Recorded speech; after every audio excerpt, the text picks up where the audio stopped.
Today on episode number 621 of the Teaching in Higher Ed podcast, The Public Scholar with David Perry. Produced by Innovate Learning, maximizing human potential. Welcome to this episode of Teaching in Higher Ed. I'm Bonnie Stahoviak, and this is the space where we explore the art and science of being more effective at facilitating learning. We also share ways to improve our productivity approaches so we can have more peace in our lives and be even more present for our students.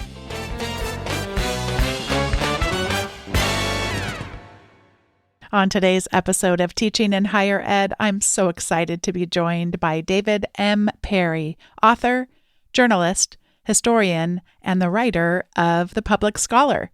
He's also the co-author of Oathbreakers, The War of Brothers That Shattered an Empire and Made Medieval Europe, and The Bright Ages, A New History of Medieval Europe. Over the last few years, Perry's work on history, parenting, disability, and politics has appeared in the New York Times, the Washington Post, The Nation, The Daily Beast, Smithsonian, Slate, CNN, and many others. Perry was a professor of medieval history at Dominican University from 2006 to 2017. His scholarly work focuses on Venice, the Crusades, and the Mediterranean world. He's the author of Sacred Plunder, Venice and the Aftermath of the Fourth Crusade. Now, he works for the University of Minnesota, convincing students that studying history is good for them and good for their careers. He tells me it is. In this conversation, we explore what it looks like to bring scholarly habits of mind into the public square. David shares stories of responding as a historian to moments of crisis in his own community. We talk about constraints and why they can be beautiful. We consider how teaching itself may be our most important form of scholarship, and we discuss what it means to move fast when your expertise suddenly interacts with the news cycle. If you've ever wondered whether your work belongs outside the classroom or how to even begin, this episode is your invitation. David Perry, welcome to Teaching in Higher Ed. I'm so happy to be here. I am so happy to have you here. And we're going to start with story time. Can you tell us about what public scholarship looks like in practice before I get too far into asking you more questions? Yeah, I have a lot of stories I could tell, but I really want to talk about the last couple of months in Minneapolis and St. Paul, the Twin Cities where I live, because obviously, by the time this airs, hopefully things will be better than they are right now when we're talking, but they're better right now than they were a couple of weeks ago, but they're not great and they're not going to be great. And when the occupation by Homeland Security happened at the beginning of this year, I was doing some writing about Medicaid policy and about social services and other policy issues I'm really interested in. And one of the weird parts of my career is that I'm a medieval historian who writes about Medicaid policy for mass media. But then this terrible thing started happening in my home, and there were lots of things I could do, but I wasn't sure what to write about. I didn't know what to do as a writer. I knew what to do as a neighbor and as a fundraiser and as a friend, but not as a public scholar. And so one thing I did is I helped other people who knew what to do, and I helped them write and I helped them connect people. But I just sort of sat there, and finally, a couple weeks into it, I thought, what I need to do is operate in this moment of crisis as best I can as a historian, as someone who thinks about history and how it works. And that can mean writing about long history. And I have written about, say, the concentration camp in 19th century Minnesota that housed Dakota people and that now has the Whipple building where Homeland Security has set up shop. But actually, a friend of mine, a colleague who works on Indigenous history, wrote that piece. And I connected him with an editor, and that was great. He was a great person to write that piece. I just thought, what do I see when I look at this moment as a historian? And I wrote a number of different pieces. I wrote a piece about Holocaust analogies and how to rethink about the work that analogies do. But I also wrote a piece just about the formation of the Department of Homeland Security as a thing that happened in a historical moment, a very specific 2001, 2002. I wrote about the October and November of 2002 when the bill was passed, and I just went into that moment as a historian. Now, I'm not a historian of 21st century America. It's not what I work on, but I use the skills that I have developed as a long career as a humanist and as a historian to apply to this moment and hopefully say something useful. So I can't come up with a better example than that because it's not about the content, except for when it is, but it's about the practice and about the ways of thinking and doing the work and then sharing what you find. Part of what I'm hearing in your example, and it doesn't surprise me because I have followed your work for so long, is things you care about. Yeah. Things that either you care about and you feel that through the anger and the wretchedness of the moments. And I know you don't only do rage writing, but I mean you do all sorts of different things that get us activated in our lives that we care about. You're talking now to people who care deeply about teaching, and that and we're so, Yeah. I loved hearing you describe, even though of course I'm familiar with your scholarship, but it's just funny when we try to describe the things that we're interested in and how they kind of come together. But Yeah. why broadly speaking might it be important for those of us who just feel such a sense of identity, purpose, meaning, significance in teaching want to also care about something like public scholarship? So that is a great question, and one of the reasons I'm really excited to be on this particular show talking to you right now. And I have like five different answers, but I'll try to I'll try to rein them in. But I have a lot of them. First of all, teaching, as my friend Kevin Gannon has said, is the most important form of public engagement that any of us do, and that's just true. And we all do it. Every one time we step in the classroom, we're doing a kind of public engagement that is distinct from when we are writing internally within scholarly communities, which I also support. I'm a big believer in specialized scholarship within communities, and I never want my work of this kind to be put in opposition. They're part of the whole piece. But teaching is the public engagement. Then the second thing is that if we are really practiced at teaching and as we develop our skills as teachers, those are the skills that can also take us into other spaces outside of the classroom. That it is the classroom skills more than anything else, much more for me anyway than my scholarly skills. It is the classroom skills that has pushed me to think in all kinds of different ways. And I do talk about this in the book at length, and I think it's true.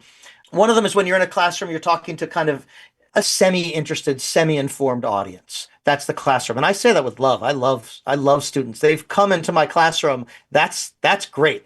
Hopefully they've done some thinking and reading ahead of time. That's great. But they haven't learned everything, and I hope they haven't because they're in my classroom. There should be some learning that happens there, either from me or better yet in community. And so if you're thinking about public writing, that is a very analogous process where you're working with hopefully a semi-interested, enthusiastic audience, but maybe not. You're also working under constraints. And if the constraint in my teaching this semester is that it's Thursday from 2:30 to 3:45, and if my constraint in my local newspaper is that it's 900 words and it's due by Friday at 5 o'clock p.m. at the end of the day, those are different constraints. But again, they're constraints. And the other thing is constraints can be beautiful. They can really free you up as a teacher, as a writer, because you have to think, all right, I only have 50 minutes. I only have 900 words. What is the work that I can do here? So what I'm saying is that people who are committed to teaching, good teachers, have already done so much of the thinking process that they're ready to do the work. So it's public engagement, ready to do the work. And then finally, you get to teach on a mass scale. And sometimes I have written for 100 people, sometimes I've written for a couple thousand. I have a few pieces that have hit the millions, maybe as high as 10 million. Now, I'm not saying all 10 million of those people read it to the end, but even if, 1% of them read it to the end and learned something that day, that's a really good day's work. And so people who care about teaching and want to think about how to expand that more broadly can already do it. And finally, I think it's only four, but still finally, I started doing this practice while as a professor at a teaching school with a fairly heavy teaching load. And this work fit within that life structure in a way that I'm a medievalist by training. If I need to sit down and read a medieval manuscript or even a just medieval Latin that's printed, so I don't even have to do paleography, it takes me a couple hours just to get my brain into the right space to really think in that way and do that deep work. It is not something I can do in between my morning and afternoon class, just sort of by the by. But this is work that I could do as someone who was very busy teaching, but wanted to continue to write, wanted to continue to try to get my ideas down into documents and then maybe have someone read them, but just to write, to be a writer. And in a teaching job, this was just much more doable for me than other kinds of academic work. I love that you mentioned constraints. And I'm going to need to revisit the notes, of course, to type them up, but I'm also going to revisit what you said about them being beautiful. But I'd like to just ask a question when they're not beautiful, those constraints that we potentially put on ourselves. I know that you've talked a lot about this. You do workshops, and of course, you write a lot about it as well. What are some of the ways that those of us in either research and teaching oriented or maybe more teaching oriented things, what do we tend to do where we might be holding ourselves back from being able to pursue public scholarship and be able to experience some of those benefits you just illuminated for us? Yeah, I mean, we are, I want to use the word indoctrinated, but maybe a culture, enculturated. I'm not sure what the right word is. But when we go through advanced training in graduate school, we are taught something about knowledge that is true, but it is not the only way to think about it. So we're taught to narrow ourselves, to really look to get smaller and smaller in the space of expertise that we claim. So, I am a medieval historian and I might introduce myself to you or to, anyone as a medieval historian or even just a historian.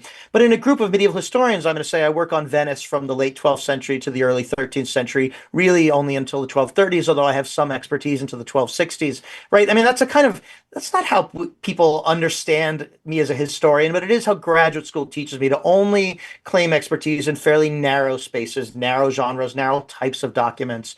And that's appropriate in some contexts, but it isn't actually how we interact with the world. And that's again why teaching is good, because none of us get to only teach Venice from 1190 to 1260. That even people at elite research schools are not only teaching in a narrow frame, and certainly those of us at teaching schools, I taught from Plato to NATO, and that's not I did not come up with that, but it's also true, so there are other ways of thinking about it. We're really taught to do to valorize a very small kind of work in very specific ways. And even in public scholarship, I can't tell you how important it's been to me to write for local papers, to write for local outlets, to write in my community, to write for weird nonprofit newsletters that I value as much as writing for the New York Times. But we're status obsessed in academia, and so we focus on certain kinds of high status.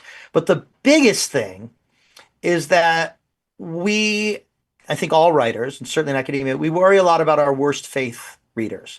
How do we not get ripped apart by the people who come at us with the worst possible faith? And I do think this gotten a little better, but academic book reviews are full of worst faith responses. In the hyper stakes competitive world of grant writing and people in sort of grant fields, again, those committees are just looking for reasons to reject you, and often not out of best faith competitiveness, but reading with hostility. If we write for our worst faith readers, we mostly just don't write, and we certainly don't write well. And you have to write for your best faith reader. You have to really shift your focus. And I think that's when I am at my best, which is not all the time, but when I'm at my best, I am thinking about my best faith readers and how to serve them rather than trying to defend myself preemptively from the people who are going to come at me with the worst possible faith.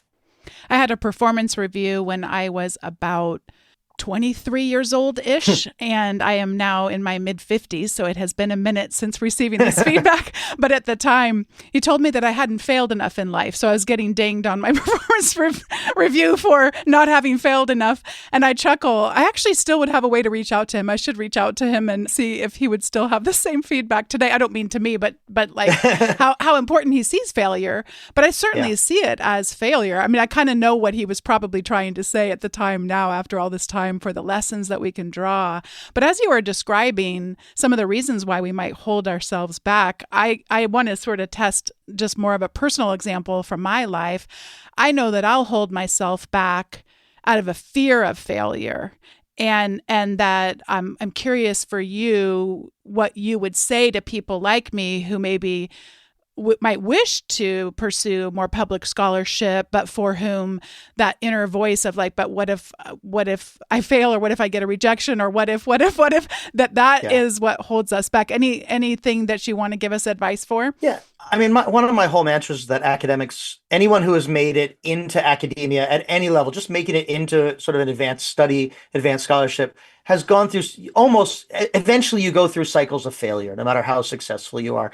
I applied to a lot of grad schools. I got into one. I applied for a lot of fellowships. I got one. I applied for a lot of jobs. I got two, which, that's a big number. And I continued to apply for lots of other jobs. I got none. That academia is structured around all kinds of failure, and that almost everyone has. And so it's just, if once you recognize that, and then bringing yourself into another context where you're going to experience a lot of rejection, hopefully you already have the skills to cope with it, or you wouldn't have made it to where you make it. I just don't think any of us, or very few of us in any discipline, have not had cycles of rejection and failure that we've managed, if we're still doing it, to get through in some capacity, or to adjust our focus. My one of my biggest moments as a public scholar was in, I think it was March of 2014. I was coming up for a sabbatical when I was still a faculty member. It's the only sabbatical I ever have had, and it was for the next year. And I had a half year at full salary, or full year at half salary, fairly normal. I could not afford a full year at half salary. I have kids, and I applied for lots and lots and lots of funding, and I didn't get any of them. And there was a really good job at a more prestigious school that I didn't really want to take, but it would have been more convenient for my family, and it would have been a different kind of R1 job. And I didn't even get a first round interview. And that same month, I had some essays that people read and were talking to me about having read. And I had a university president who called me, and he was nervous because he was talking to the press. And that was kind of weird. I had someone who worked for the White House telling me that she was passing one of my essays around the building, which is kind of mind blowing, right?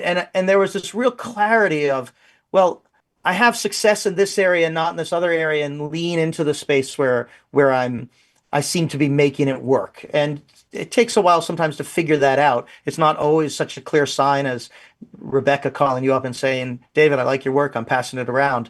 But there are usually signs of sort of where it's working and where it's not. And so that's the other flip side of coping with failure, is to, well, okay, this isn't working. What else can I do? Where else can I make something happen?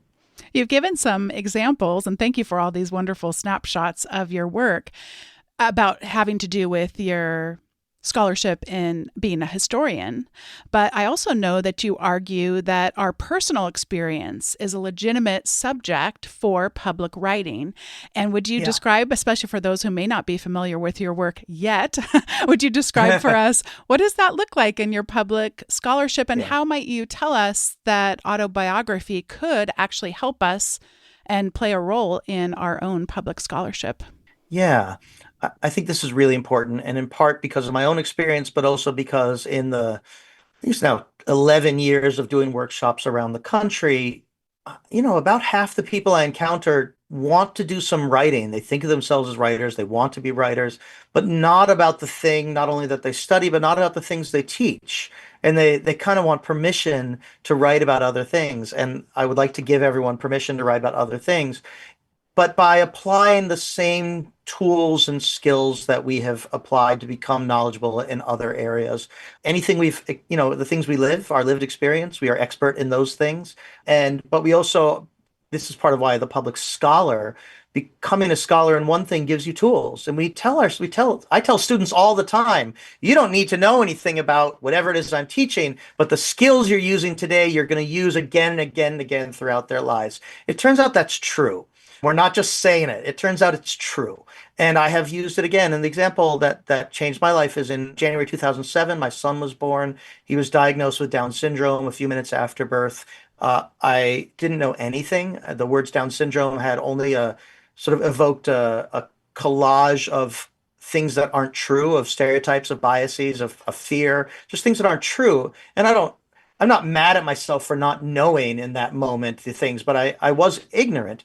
But I had all these tools to become less ignorant. And I I put them to work. I made a reading list. I then read the reading list and I did what you do in grad school. You start reading. If it doesn't work, you read something else. But if you read something that's good, you read who they read and you read who read them and you do the kind of knowledge building creation that I think graduate school teaches us how to do. And I applied that to my life and I thought of things and then I saw a disconnect between the ways that other people were talking about, in particular, Down syndrome, and I recognized my own ignorance in that disconnect. And I'm a teacher. So what do you do when you see ignorance? You try to think about how you might engage that, and not just engage it by saying you're wrong, but engage it by going to where a person is and trying to move them in a direction, which is certainly how I go into a classroom and how I go into an essay as well.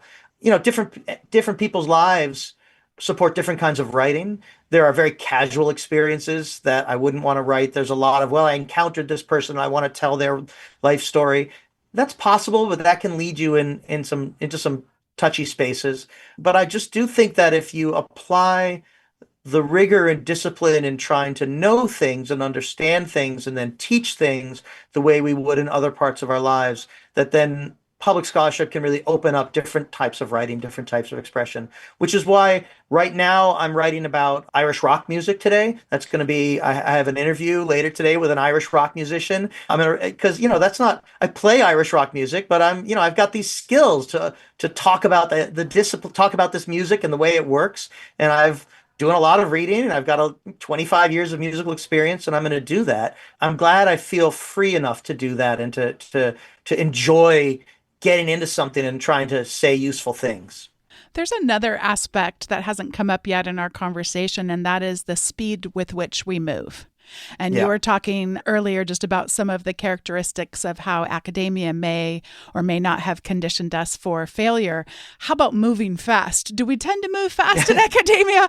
And how might we want to think about speed differently if we were going to pursue these kinds of opportunities? Yeah.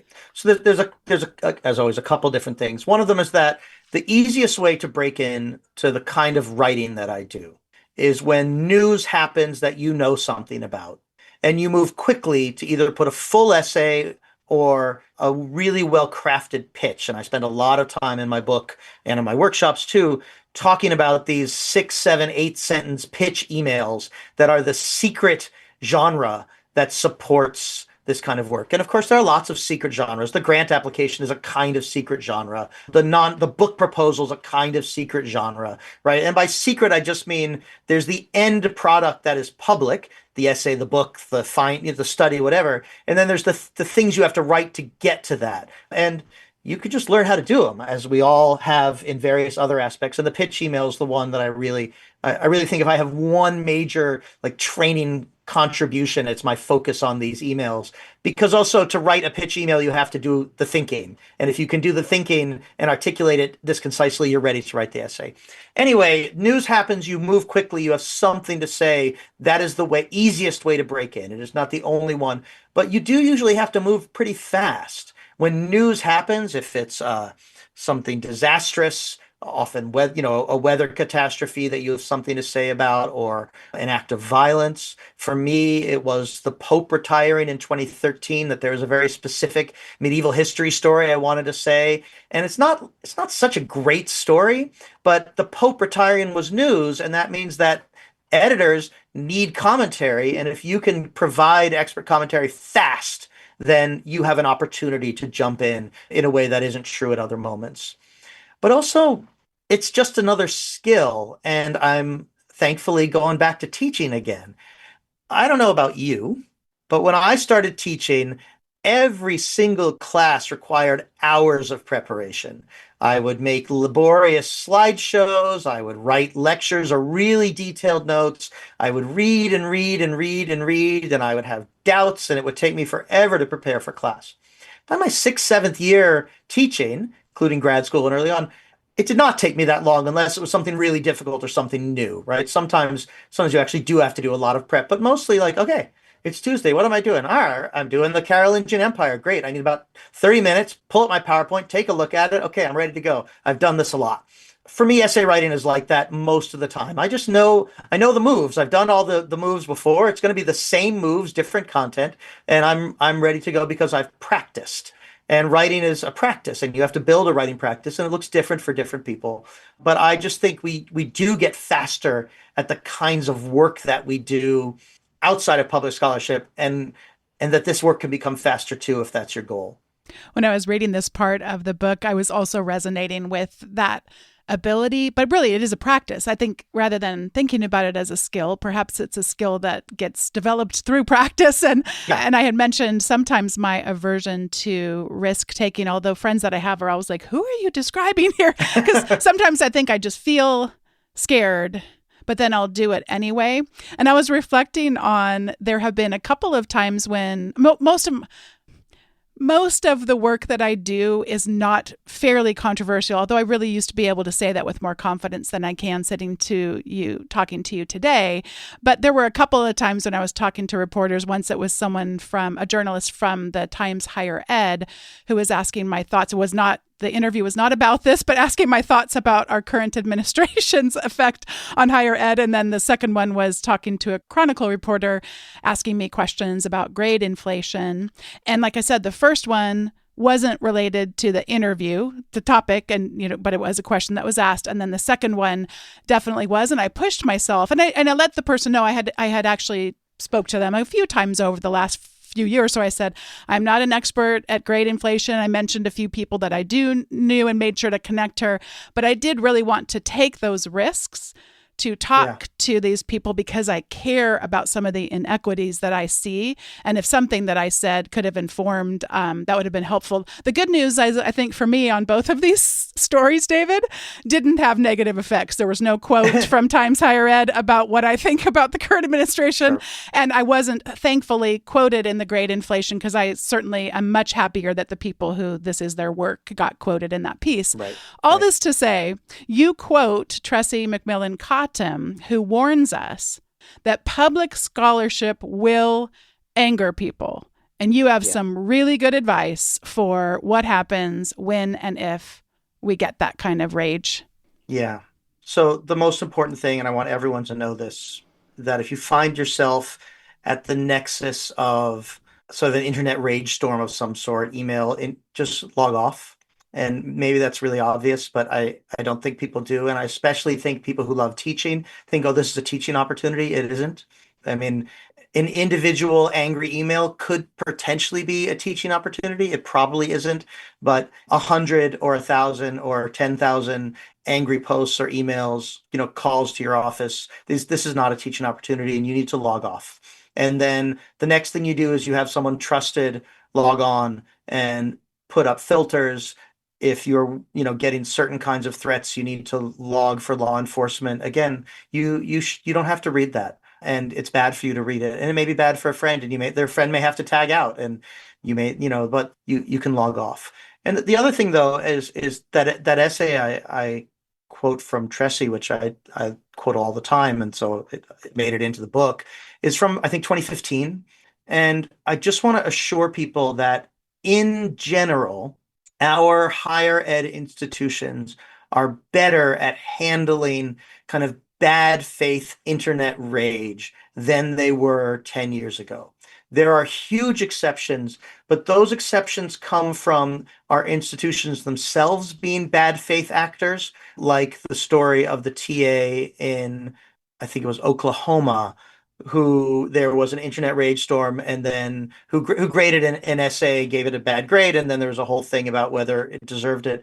That person, it seems to, I still don't have all the details, experienced negative consequences internally, but it wasn't because our institutions didn't know what to do. It's because the institution was staffed and run by bad faith actors themselves. And that's a real thing that happens. It's happening across a lot of America and higher ed right now, and that is a problem. But 10 years ago, what would happen is your institution would get 1,000 emails, and they would panic, and they would start quickly issuing statements, or even, saying, oh, this person isn't teaching here anymore, if they didn't have tenured protection immediately, because they didn't know what to do in the face of bad faith hostility. And so we're in a place where the bad faith actors are sometimes inside the house, but at least there's more knowledge institutionally. And the example I talk about, when there was a petition to try to get me fired, my communications, the University of Minnesota communications team just handled it. They let me know what was going on, but they're like, yeah, we're getting these emails. Just thought you'd like to know. We've got a response saying that, thank you for writing us, but we're not listening. This has no bearing on David's professional life. And they just sort of carried on. And yeah, I work at a good institution, but I don't know if that would have happened in 2013 because they wouldn't have known how to respond to it. So I do think there's sort of both good news and bad news as it comes to these issues. But you can do most of this work without significant public blowback. Doesn't mean people won't say negative things about you or be mean to you, but without the kind of high profile rage and harassment cycles that no doubt people have heard of, that mostly doesn't happen. But it can happen. And when it does, you log off. That's your first step. And then you seek help from people who are ready to give it. Earlier, we talked about things that we might do to hold us back from engaging in this work. I don't think this came up. Oftentimes there's just not enough time or not enough confidence or not enough. Could you shrink it for us a little bit? If this is a newer idea for people and they want to dip their metaphorical toe into these waters, what's your advice for a way to start small? I would look for something in the news that you have a thought about, and that thought comes from something you consider your expertise, you feel really comfortable about. Now, it could again be your life. It could be something you've experienced, but it could also be something related to your teaching or to your scholarship. And I just think that most of us who have really studied something, when we encounter it in public culture, we have a response. It's often a negative response because we see things that aren't in the broader conversation. That's certainly been true with me. And that's a moment to sit down and think, all right, well, how I'm coming into class and this thing has happened in the news that relates to my class. And I'm going to say, hey, did anyone here see that news story? And then your students haven't because they're not reading the news. And so then you need to tell them a little bit about it and tell them what it makes you think about in relationship to the thing you're teaching. Do that in writing, do that in a paragraph, do that in 2 paragraphs and see where that takes you. And then if you just have a comment about it, well, that's fun. That's fine. I put those on blog posts and newsletters and I just sort of have a comment. But if you have an argument, if you have a point you want to make, if there's something you want to say that would help teach, help clarify, help explain, help shift directions, maybe help persuade or help activate is often what I'm not trying to persuade people who disagree with me, but activate people who might agree with me but might not know it. Then you've got an essay. And then, I mean, honestly, then you should email me and I'll help you. And if 10,000 people do that tomorrow, I might have to retract the offer, but you need to find people who can help you. And that could be me, but you could also just follow the templates in my book and they will work. They won't work 100% of the time, but I can promise you they work. Oh, that's so helpful. This is the time in the show where we each get to share our recommendations. I have one musical one, and I was thinking about you, David, because I've listened to some Irish music, but I don't even know if I've listened to Irish rock, so I can't wait to explore that. But anyway, I've got a musical one, and then I've got a non-musical recommendation, and then I'll pass it to you. So the musical one comes from someone named Irene Mawe, and I know her from Equity Unbound. And people, if you've been listening for a while, you may have heard of the organization Equity Unbound, or the things that they do called the Mid-Year Festival, otherwise known as MyFest. This has been an annual event for a number of years now, and she is a host of many of the sessions there, and I love her work. One of the things she does to bring us so much joy and so much community is bring music together. And I tend to, if there's things I really, really treasure, like music. She made a playlist, by the way, for some of us that work together in Equity Unbound and collaborate. Rather than share the whole playlist, I got to dole it out a little bit at a time because it's so good. So the song that I'd like to share today is called Higher Love. And I thought that song was first sung by Whitney Houston, and I was wrong. So I have fact-checked my own musical recommendation. It was first done by Steve Winwood, and I certainly remember having experienced his music too. But you might remember the Whitney Houston Higher Love song. She did a cover of that in 1990. But this is an African youth choir. I'm not sure I'm going to pronounce it right, the Lovu Youth Choir. and it's Higher Love. And I love it because it's a familiar melody to me, but the African influences on the music just bring a whole different feeling to the song. And of course, the voices of the youth. This is a time where hope is so needed, and that uplifting of just thinking about younger people and the way that music can shape and form us. It's just a beautiful piece, beautifully done. The second one is a show, and as David mentioned, we're recording this pretty early. I'm so glad that I get to talk to him today, but we're working around his publisher's schedule and wanting to make sure we hold off before, that book is available. But it doesn't matter, because if you haven't seen this show, I'm really going to encourage you to do it. And even if you have, I think you might be like me and just have fun to get to talk to people about it or hear about it again. So the show is called Pluribus. And Pluribus, it has an actress at the center who I loved because she was in a show called Better Call Saul. She played the character Kim Wexler. And so this character's name is Carol Sturka. The actor's name is Rhea Seahorn. Pluribus is a post-apocalyptic science fiction television series, and it was created by Vince Gilligan for Apple TV. And what I love about it, I will say this and then I'm like, who are you? At some point, you can't say you're not the kind of person who does something, because if you keep doing it over and over, at some point you flipped into doing it. But it is dystopian sci-fi, but it also is a dark comedy. So I found myself watching this show, sometimes just laughing at the absurdity of it, but it also has that suspense going, and it has a really intriguing premise. And I'm going to read to you now just a little bit about the premise, because I can do it more concisely. Pluribus follows Albuquerque author Carol Sturka, who is one of only 13 people in the world immune to the effects of what's called the joining, an event in which an extraterrestrial virus transformed the rest of humanity into a peaceful and content hive mind known as the others. And it is so fascinating. I'm not going to tell you too much more. By the way, what I just shared with you, the premise, you see that in the preview, so I have not ruined the show. I promise you, I would never do that to you. I would never do that to you. But it's such an intriguing premise. I would say, as I was watching it, I had so many reflections thinking about, we're having so many conversations, so much discourse around what does it mean to be human? What is uniquely human? And thinking about the philosophical principles of what is right and what is wrong and what is a life. I mean, it's just a really fascinating premise.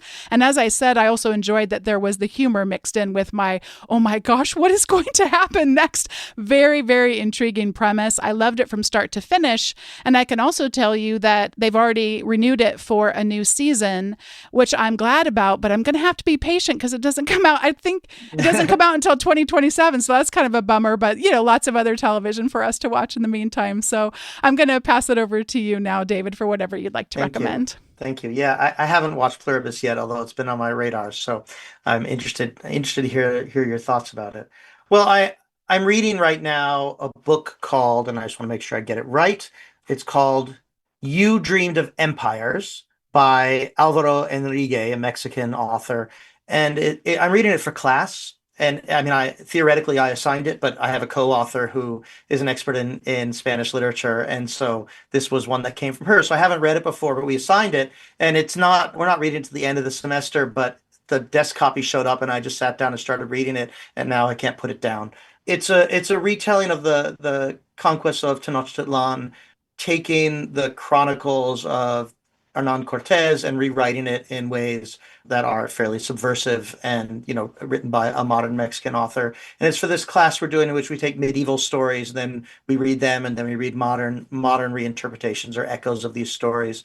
And I don't know what to say about it yet, other than I highly recommend people pick it up and read it. It was a celebrated book, so it's not like I'm unearthing a gem that no one's heard of. But if you haven't heard of it, if someone has, You Dreamed of Empires. It's really holding me. And then the other thing is, because I'm now taking advantage of your model, it's been one of the things about being the center of this global news event and terror is that there's been a lot of music created around and in relationship to what's happening in Minnesota. And then other music not actually created around us, but that has been related to things going on. There was a wonderful article in one of my local outlets called by Min Post that just listed something like 30 different songs. And the famous ones, Bruce Springsteen is the one that people have heard, and that's fine. It's a good song. But there's just a lot of stuff. And that led me into a San Diego. I mean, I just want everyone to know I am an old white guy. I like Irish music. I like Irish rock music. I like country music. I like bluegrass. I listen to some classic rock. I'm a kind of there's not a lot of surprise in my musical taste. But there's this San Diego hip hop band called the Neighborhood Kids that are just I don't know, they have this song called Breaking News that was included in the list that I just keep listening to it, and I'm listening to other things they're doing. They're just incredible. And I feel like, that it's not they aren't writing it for 52-year-old Midwestern white guys. That's not I'm not I don't think I'm the audience, and that's delightful too because there's plenty of other stuff that does cater to me as a market. But in this list of songs, I just sat there clicking on this list of 30 songs, and that's the one I just keep coming back to. So look up Breaking News by the Neighborhood Kids and hit play, and then just see if it moves you a little bit. Oh, can't wait. That's going to go right into the ears when after we hang up. Thank you for going with my parallel to recommend something to read and something to listen to. That is so great. And I can't even tell you what a delight it is to have gotten to talk to you and to read your book. I hope it goes without saying to people, definitely need to pick up this book. I found myself realizing how much public scholarship that I had already done without really realizing it could go under that. And it brought me some confidence, but also you helped challenge me to think about how to push myself a little bit further with some of the things that you talked about, the tools and techniques. And I'm just really energized, and I can't wait. We're actually going to be doing a book club using it at my institution in the coming year. And as soon as I put it down, I was like, this is exactly the kind of thing that we need. So if you're interested in this kind of work, I can promise you this is exactly the kind of thing that you need, and that will just put you on such a good track. So thank you for your generosity of time. I'm excited that we got to adjust to an earlier time so that you could still do your interview, but I still got to talk to you today. What an absolute gift it was. Yeah, just a thrill. Thank you. Thanks once again to David Perry for joining me on episode 621. Today's episode was produced by me, Bonnie Stachowiak. It was edited by the ever-talented Andrew Kroger. I want to thank you for listening, and if you haven't yet signed up for the weekly update, you can get the most recent episode's show notes as well as some other resources that go above and beyond. Head over to teachinginhighered.com/subscribe to get signed up today. Thanks for listening, and I'll see you next time on Teaching in Higher Ed.